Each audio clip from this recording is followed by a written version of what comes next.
The story of Melbourne is a recurrent battle for control over land.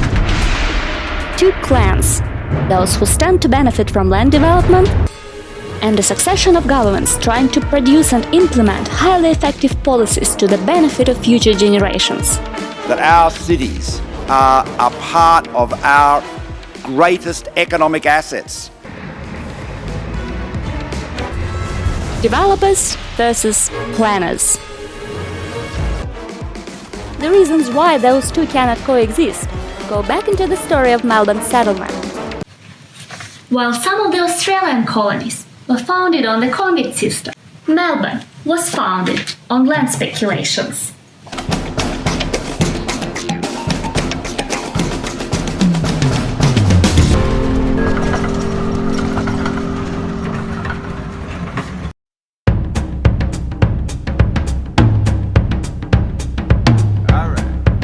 It all began in August 1837 with a man called John Batman, a wealthy farmer from Tasmania who was looking for grazing land for his cattle.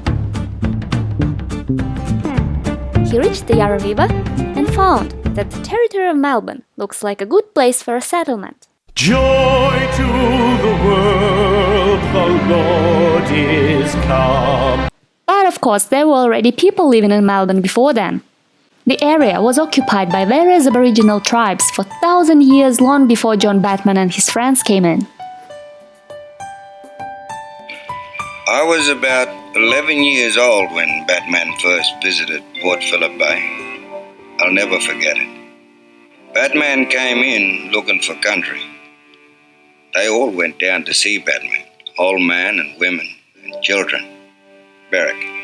Batman signed the treaty, known as Batman Deed, with leaders of the Melbourne clans, which gave the newcomers access to their land. We know surprisingly little about this guy. No image of him exists, and his portraits are created out of description.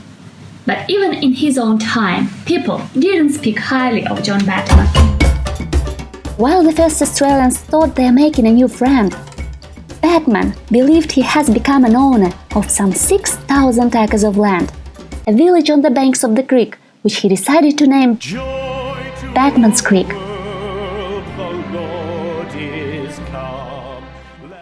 And he also gave the name to the whole settlement.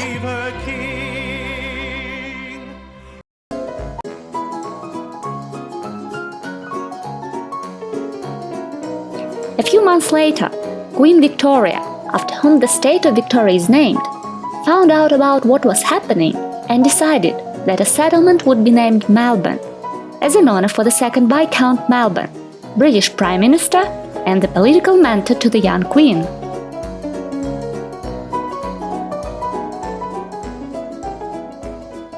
In 1852, gold was discovered, and those looking for profit and glory gravitated to the new town of Melbourne. A 12-fold population increase occurred just in a decade. While some grander residences existed, the majority of newly arrived lived in huts and tents in pretty rough conditions.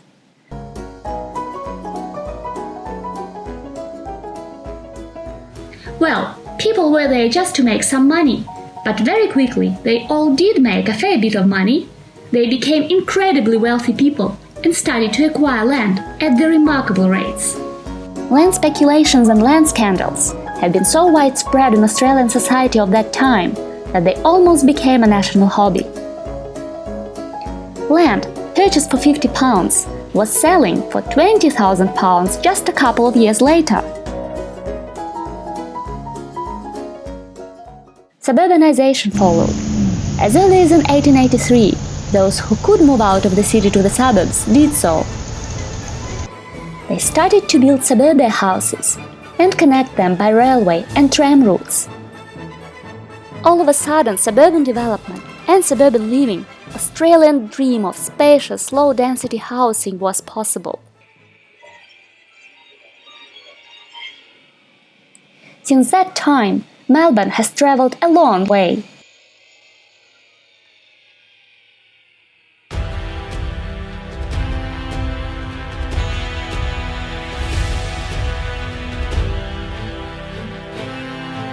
Today its population is almost 5 million people, and it continues to grow at the incredible speed and scale.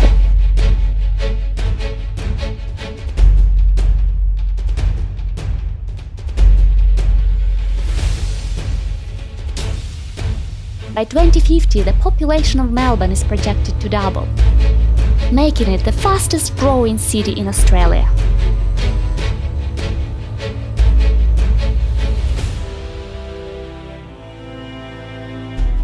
Time changes, but again, as 200 years ago, the increase in population means that Melbourne needs to accommodate more people and to provide at least 2 million homes for them.